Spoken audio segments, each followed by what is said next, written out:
멈춰요! 계속하. 뭐라고요? 사람이 빠졌다고요? 실족사야. 자기가 조심 안 해서 그런 거지. 우리가 뭘 어떻게 하냐? 돌아가서 찾아야죠. 이 넓은 바다에서 어떻게 찾아? 이미 죽었어. 시간 낭비하지 말고 일이나 해. 잠깐 구독, 좋아요 부탁드려요. 제 이름은 박철호입니다. 3년 전만 해도 저는 희망에 차 있었습니다. 인천에서 작은 카페를 열었고 사랑하는 여자친구 수진이와 결혼을 약속했고 어머니를 모시고 행복하게 살 거라 믿었습니다. 하지만 코로나가 모든 걸 바꿨습니다. 카페는 망했고 대출 이자는 눈덩이처럼 불어났습니다. 설상가상으로 어머니가 쓰러지셨고 수술비만 2천만 원. 저는 제2금융권을 전전하다 결국 사채까지 손을 댔습니다. 형님, 제발요. 일주일만 더 기다려주세요. 일주일 박철호! 너 지난달에도 같은 소리 했잖아! 이자만 벌써 800이야! 알아요. 알고 있다니까요. 제발 어머니 수술비라도 빼고. 닥쳐! 내 어머니 수술이 나랑 무슨 상관이야? 모레까지 1,000만 원! 못 구하면 내 신용은 그날로 끝이야! 아니, 신용만 끝나는 게 아닐걸? 약혼자 수진이도 떠났습니다. 미안해. 철호야, 나는 이렇게는 못 살겠어. 그녀를 원망할 수 없었습니다. 누가 빚쟁이와 결혼하고 싶겠습니까? 전화가 끊겼습니다. 저는 그 자리에 주저앉았습니다. 2024년 3월 32살. 제 인생은 완벽하게 무너져 있었습니다. 그날 밤 저는 고시원 방에서 휴대폰을 보고 있었습니다. 구직 앱을 스크롤하다가 눈에 띈 광고 하나. 원양어선 선원 급구. 3개월 근무 1천만 원 보장. 경력 무관 즉시 출항 가능자 우대. 숙식 제공 4대 보험 완비. 연락처 하나만 덩그러니 적혀 있었습니다. 저는 손가락이 저절로 움직이는 것처럼 번호를 눌렀습니다. 여보세요? 아, 네. 원영어선 광고 보고 전화했는데요. 아, 네네. 나이랑 경력이 어떻게 되세요? 32살이고 어선은 처음이지만 건설 현장에서 3년 일했습니다. 오, 좋아요. 체력 좋으시겠네요. 내일 사무실로 오실 수 있으세요? 다음 날 저는 인천 연안부두 근처 낡은 건물로 갔습니다. 간판도 없는 2층 사무실. 안에는 중년 남자가 담배를 피우며 앉아 있었습니다. 박철호 씨? 앉아요. 서류 좀 볼게요. 그는 제 신분증을 훑어보더니 고개를 끄덕였습니다. 좋아요. 급하시죠? 내일 출항하는 배 있는데 타실래요? 내일요? 네. 원래 다른 사람이었는데 갑자기 빠졌어요. 자리 하나 남았거든요. 너무 급한 게 이상했지만 저는 선택지가 없었습니다. 모레까지 1,000만 원. 이 기회를 놓치면 끝이었습니다.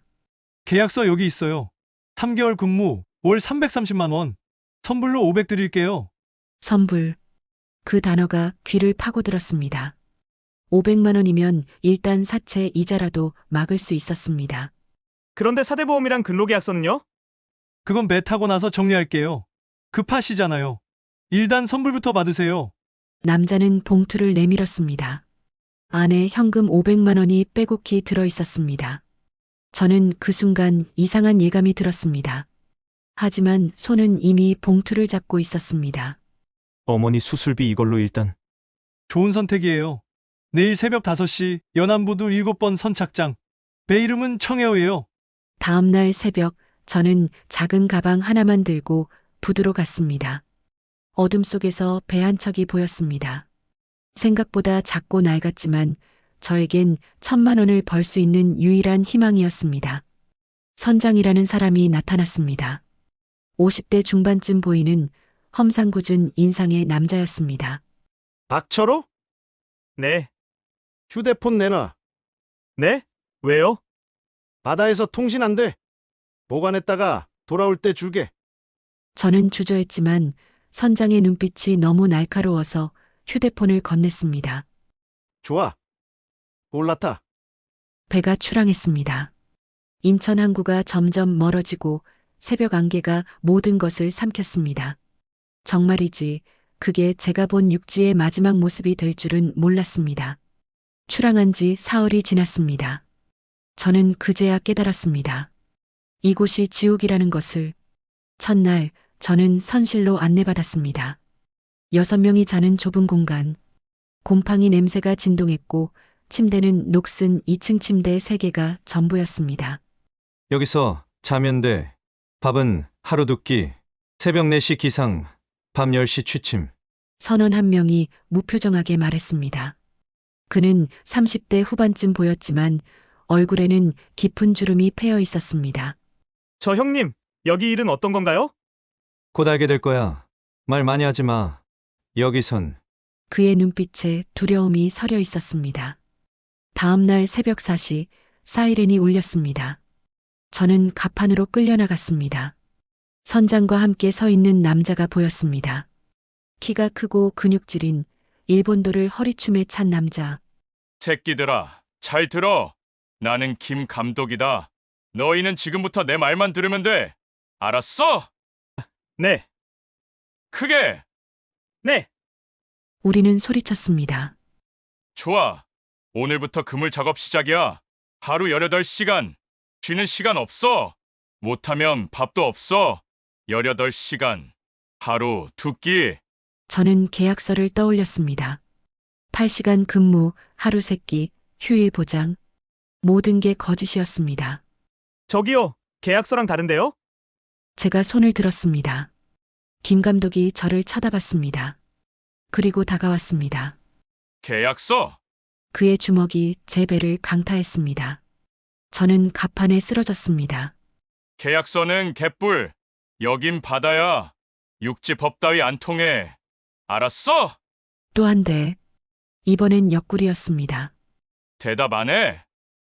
네네. 좋아. 다시는 입 열지 마. 그날부터 지옥이 시작됐습니다. 새벽 4시부터 밤 10시까지 그물을 당기고 물고기를 분류하고 갑판을 청소했습니다. 손에 피가 나고 허리가 끊어질 것 같았지만 쉴 수 없었습니다. 김 감독은 조금이라도 늦거나 실수하면 몽둥이로 때렸습니다. 밥은 하루 2끼, 그마저도 상한 라면과 썩은 김치가 전부였습니다. 저는 어느 날 선실에서 다른 선원에게 물었습니다. 형 여기서 어떻게 나가요? 나가. 못 나가. 바다 한가운데야. 육지까지 수백 킬로. 수영으로는 절대 못 가. 그럼 입항할 때는? 입항 1년에 한 번 있을까 말까야. 그것도 외국 항구. 한국 아니야. 제 심장이 얼어붙었습니다. 그럼 우리 언제 돌아가요? 계약서엔 3개월이라고 썼지. 거짓말이야. 여기 온 사람들 짧으면 1년, 길면 3년도 있어. 미쳤네요. 신고하면. 신고? 누구한테? 휴대폰도 없잖아. 그리고 설령 신고해도 소용없어. 선장이랑 회사가 다 짜고 치는 거야. 저는 그날 밤 갑판에 나가 바다를 바라봤습니다. 검은 바다, 끝도 보이지 않는 수평선, 별빛만이 하늘에 떠 있었습니다. 정말이지 이곳은 감옥이었습니다. 벽이 없는, 탈출할 수 없는 감옥.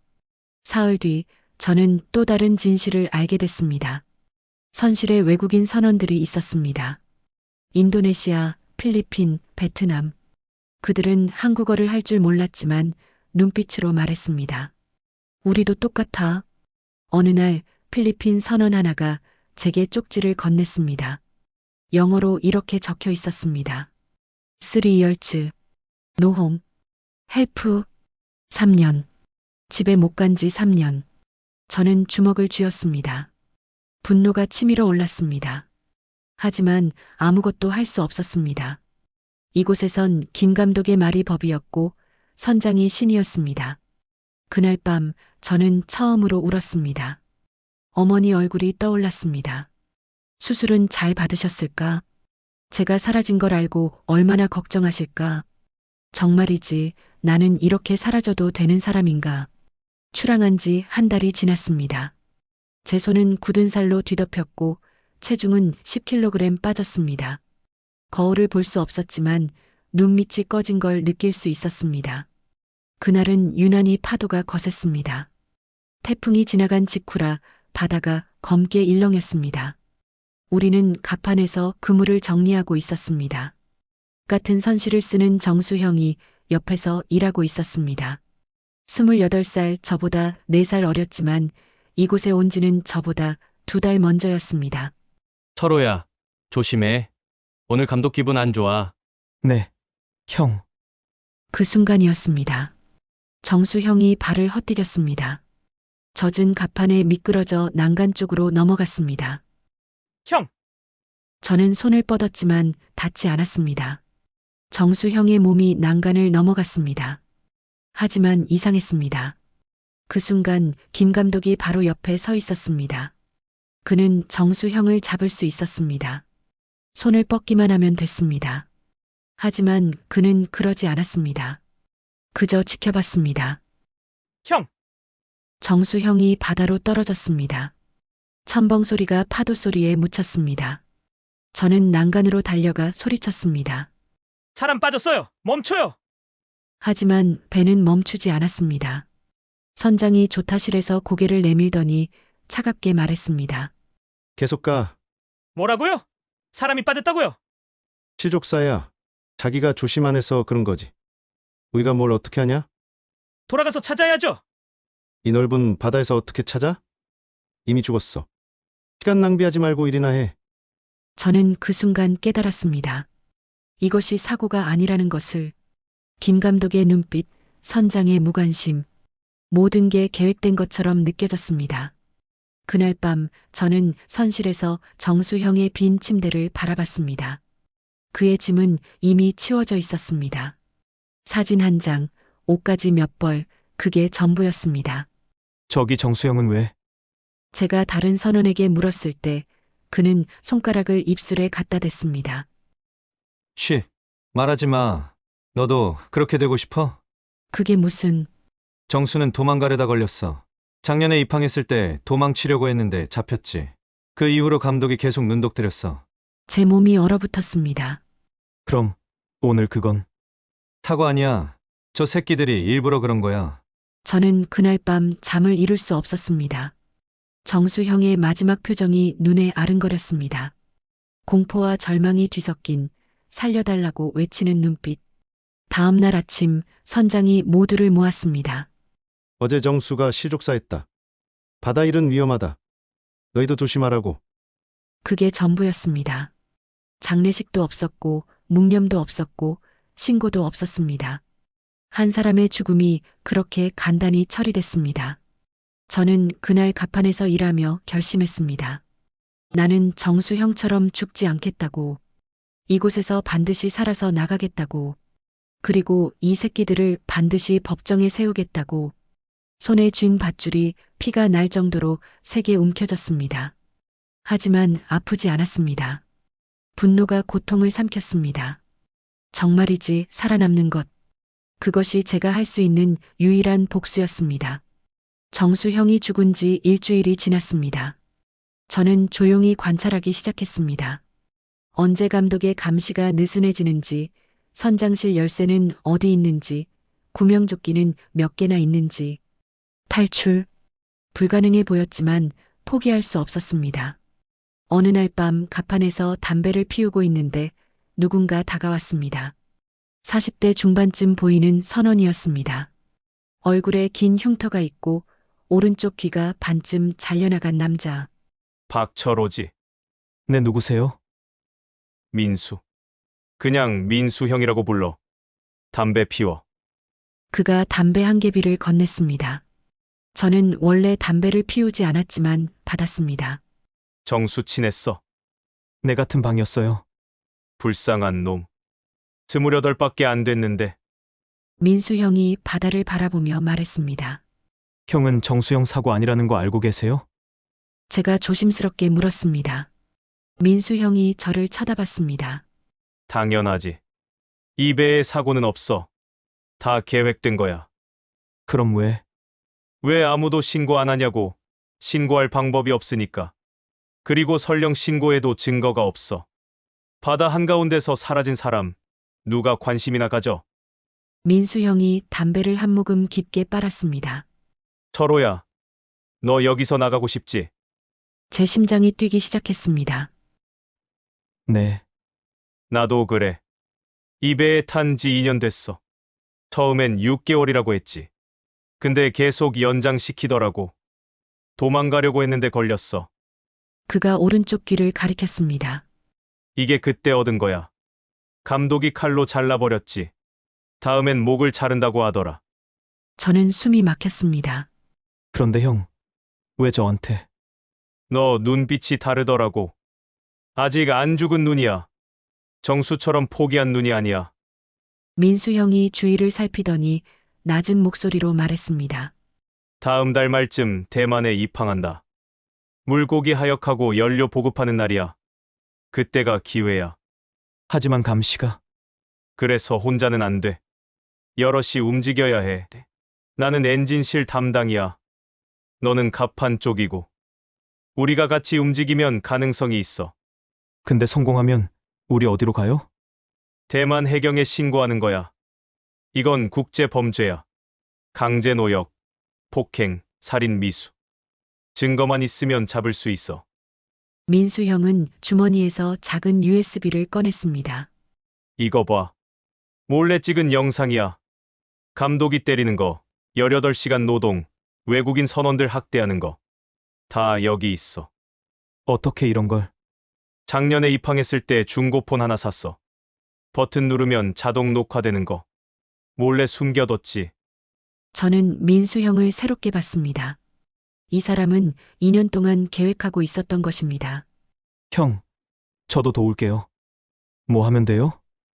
일단 우리 편 더 모아야 해. 외국인 선원들 중에 영어 할 줄 아는 애들 있어. 걸들도 끌어들일 거야. 다음 날부터 저는 민수 형과 은밀히 움직이기 시작했습니다. 필리핀 선원 라몬과 인도네시아 선원 부디를 설득했습니다. 그들은 각각 3년, 4년을 이 배에서 보냈습니다. We go together. Taiwan Port. Police. Understand? 함께 도망쳐서 대만 항구에 도착하면 경찰에게 도움을 청하자. Yes. Yes. Together. 응조와 같이 가자. 라몬의 눈에 처음으로 빛이 들어왔습니다. 우리는 화장실에서, 엔진실에서, 갑판 구석에서 만나 속삭였습니다. 탈출 계획을 짰고 역할을 나눴고 비상시 신호를 정했습니다. D-30 대만 입항까지 한 달. 저는 매일 밤 달력에 줄을 그었습니다. 하루하루가 영원처럼 느껴졌지만 동시에 희망이 생겼습니다. 정말이지 혼자는 불가능하지만 함께라면 가능할 것 같았습니다. D-15 대만 입항까지 보름 남았습니다. 그날 저는 엔진실에서 민수 형과 만났습니다. 그가 낡은 신문 스크랩을 보여줬습니다. 이거 봐. 작년에 입항했을 때 주웠어. 신문 기사였습니다. 원양어선 노동 착취 실태. 매년 실종자 30명 이상. 기사를 읽는데 손이 떨렸습니다. 고용노동부 통계에 따르면 최근 5년간 원양어선에서 실종 사망한 노동자는 150명 이상. 하지만 실제 숫자는 이보다 훨씬 많을 것으로 추정. 대부분 실족사로 처리되며 제대로 된 조사조차 이뤄지지 않는다. 업계 관계자는 선원 구하기 어려워 불법 알선이 성행한다고 증언했다. 형, 이게 다 사실이에요? 당연하지. 그리고 더 웃긴 건 정부가 다 알고 있다는 거야. 민수 형이 또 다른 자료를 보여줬습니다. 휴대폰으로 찍은 문서 사진이었습니다. 이거 선장실에서 몰래 찍은 거야. 한국 수산청 공문이야. 문서에는 이렇게 적혀 있었습니다. 원양어선 선원 관리 지침, 외국인 선원 고용 시 출입국 관리 간소화, 근로감독 예외 적용. 무슨 뜻이에요? 쉽게 말해서 원양어선은 근로기준법 적용 안 된다는 거야. 법의 사각지대지. 그리고 외국인 선원은 더 심해. 비자도 회사가 갖고 있으니까 도망도 못 가. 저는 그제야 모든 게 이해됐습니다. 왜 선장이 당당한지, 왜 신고해도 소용없다고 했는지. 그날 밤 저는 라몬과 이야기를 나눴습니다. 그의 한국말은 서툴렀지만 저는 이해할 수 있었습니다.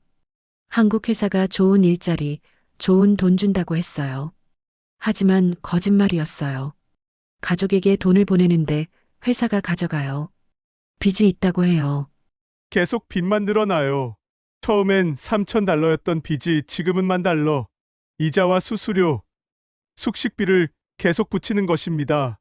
라몬의 눈에 눈물이 맺혔습니다. 4년 동안 못 본 아들, 10살짜리 아들은 아빠 얼굴을 기억이나 할까요? 저는 그날 밤 잠을 이루지 못했습니다. 분노가 온몸을 태웠습니다. 이건 단순히 나쁜 회사 하나의 문제가 아니었습니다. 국가가, 시스템이, 법이 우리를 버렸습니다. 아니, 처음부터 우리를 보호할 생각이 없었습니다. 값싼 노동력, 외화 획득, 수산업 경쟁력, 그 화려한 단어들 뒤에 우리가 있었습니다. 18시간씩 일하는 우리가, 맞아도 신고할 곳 없는 우리가, 바다에 빠져 죽어도 실족사로 처리되는 우리가. 다음 날 아침, 저는 민수 형에게 말했습니다. 형, 우리 반드시 나가야 해요. 그리고 이거 다 세상에 알려야 해요. 그래.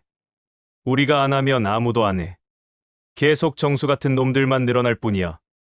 민수 형이 제 어깨를 두드렸습니다. D-15. 이제 진짜 시작이야. 정말이지, 이제 도망가는 게 아니었습니다. 싸우는 것이었습니다. D-3.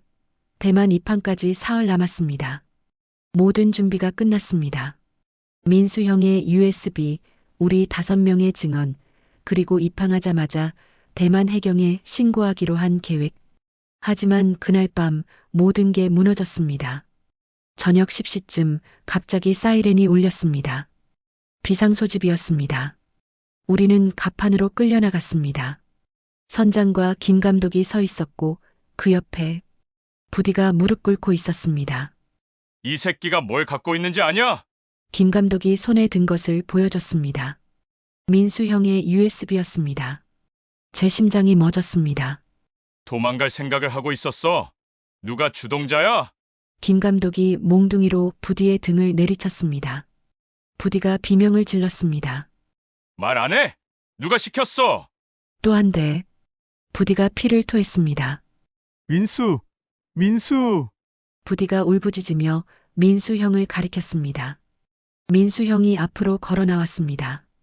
그의 얼굴은 담담했습니다. 나야. 나 혼자 계획한 거야. 거짓말. 얘네들도 알고 있었지? 김 감독이 우리를 가리켰습니다. 저와 라몬. 몰라.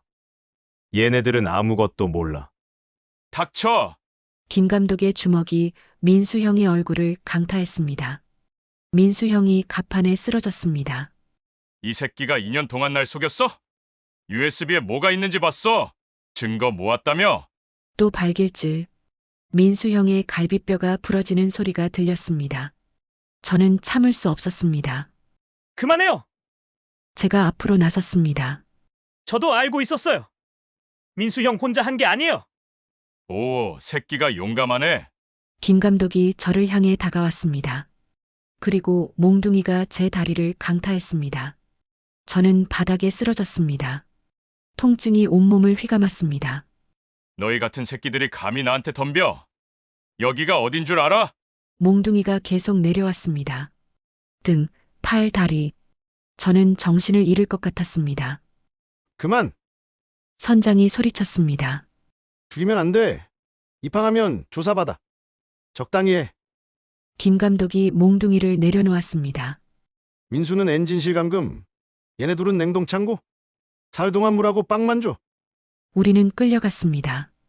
민수 형은 엔진실로, 저와 라모는 냉동창고로. 영하 20도의 냉동창고. 문이 닫히는 순간 온몸이 얼어붙었습니다. 철호. 우리 죽어요? 라몬이 떨리는 목소리로 물었습니다. 아니, 우린 절대 죽지 않아. 우린 살아남을 거야. 저는 라몬을 끌어안았습니다.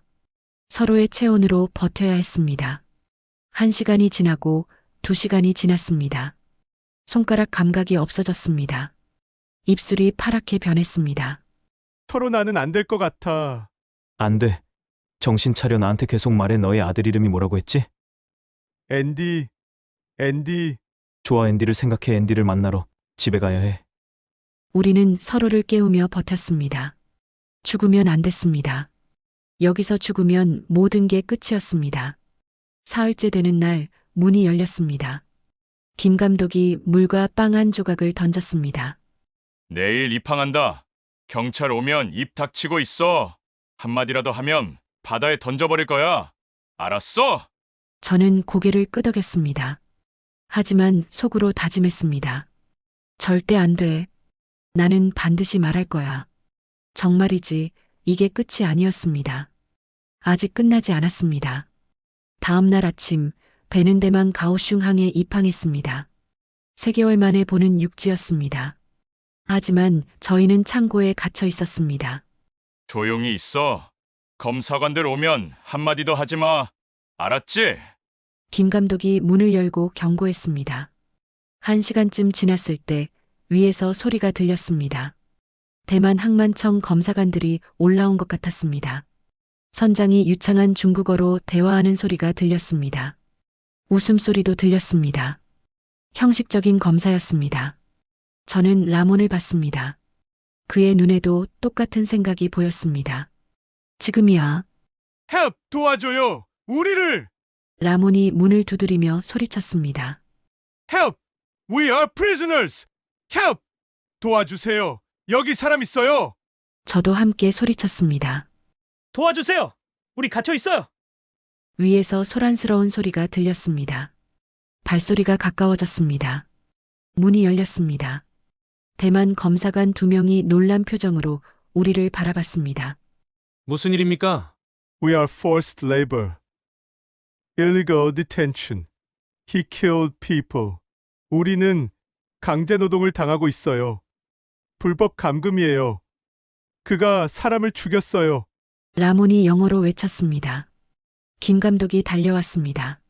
아니에요. 저 사람들 말 듣지 마세요. 규정 위반해서 징계 중이에요. 하지만 검사관들은 우리 몸의 멍자국, 상처, 동상 흔적을 봤습니다. 해안경비대를 불러요. 지금 당장. 그 순간 갑판에서 고함 소리가 들렸습니다. 작업 중지! 작업 중지! 필리핀, 인도네시아 선원들이 일을 멈추고 갑판에 모여 있었습니다. 15명이나 됐습니다. 그리고 그 앞에 민수 형이 서 있었습니다. 얼굴이 피투성이었지만 눈빛은 살아 있었습니다. 우리는 더 이상 일하지 않겠습니다. 이 배는 감옥이고 선장과 감독은 범죄자입니다. 민수 형이 손에 든 것을 들어 올렸습니다.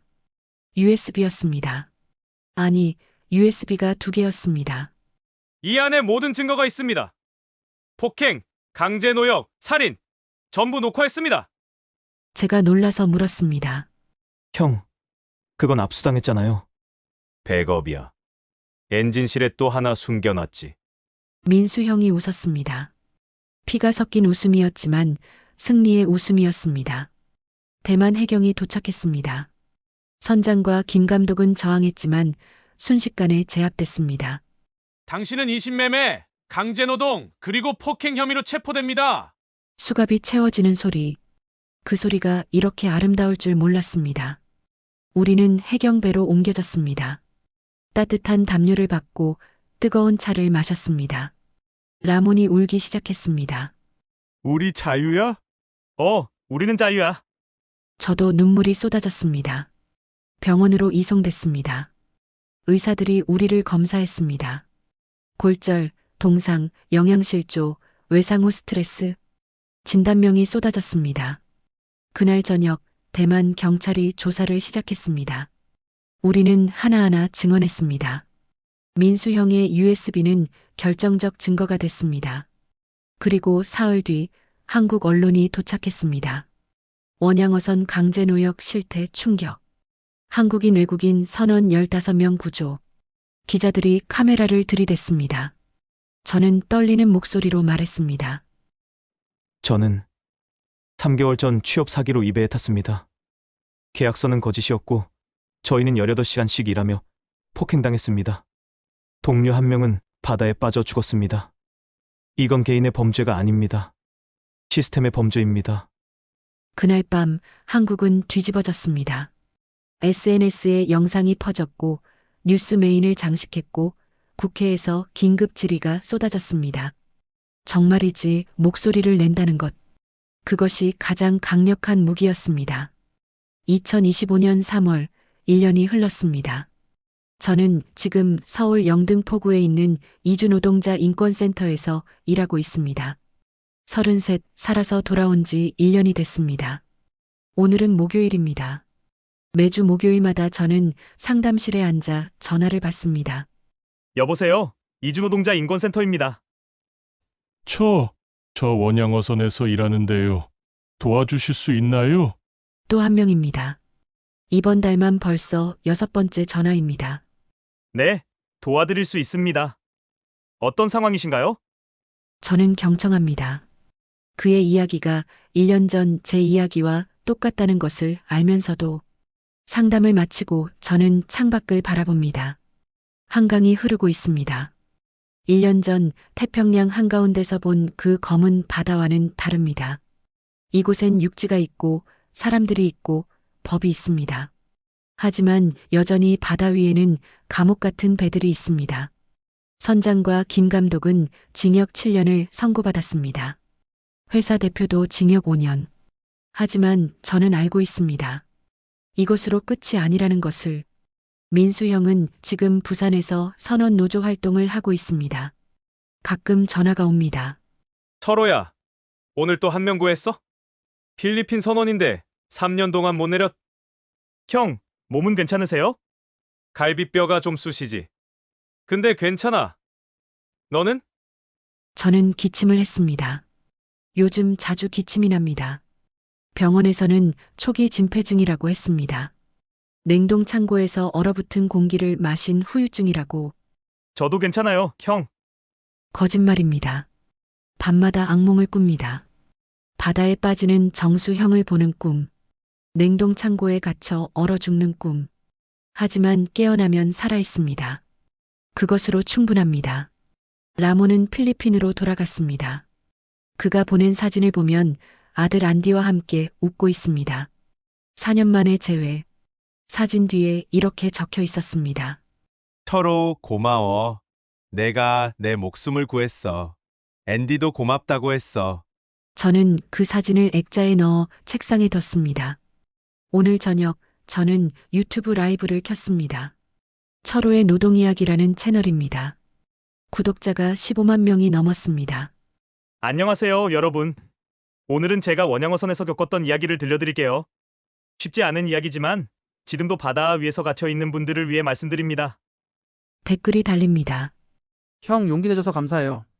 저도 건설 현장에서 비슷한 일 당했어요. 언제쯤 이런 일이 없어질까요? 저는 답글을 답니다. 우리가 목소리를 내는 한 조금씩 나아질 거예요. 밤이 깊어갑니다. 저는 서랍에서 낡은 안전모를 꺼냅니다. 청해호에서 썼던 안전모. 피와 땀이 얼룩진 하지만 제가 살아남았다는 증거. 이 안전모를 쓰고 저는 살아남았습니다. 18시간 노동도 폭행도 냉동 창고도 견뎠습니다. 그리고 이제 이 안전모는 무기가 됐습니다. 투쟁의 상징이 됐습니다. 창밖으로 서울의 불빛이 반짝입니다. 저 불빛 아래에도 누군가는 착취당하고 폭행당하고 침묵을 강요받고 있을 것입니다. 하지만 저는 압니다. 그들이 혼자가 아니라는 것을, 우리가 함께 있다는 것을. 정수 형, 당신의 죽음은 헛되지 않았습니다. 민수 형, 당신의 인연은 헛되지 않았습니다. 라몬, 부디, 그리고 이름 모를 모든 선원들. 우리의 싸움은 헛되지 않았습니다. 철의 노래는 계속됩니다. 바다에서, 건설 현장에서, 공장에서, 농장에서 노동자의 노래는 멈추지 않습니다. 정말이지 우리는 철이었습니다. 부러지고 녹슬고 망가져도 다시 벼려지는 철. 혹시 이 이야기를 듣는 당신이 지금 어둠 속에 있다면 기억하세요. 당신은 혼자가 아닙니다. 당신의 목소리는 무기입니다. 그리고 살아남는 것, 그 자체가 가장 큰 저항입니다. 우리는 철이었습니다. 당신도 철이 될 수 있습니다. 함께 노래합시다. 철의 노래를.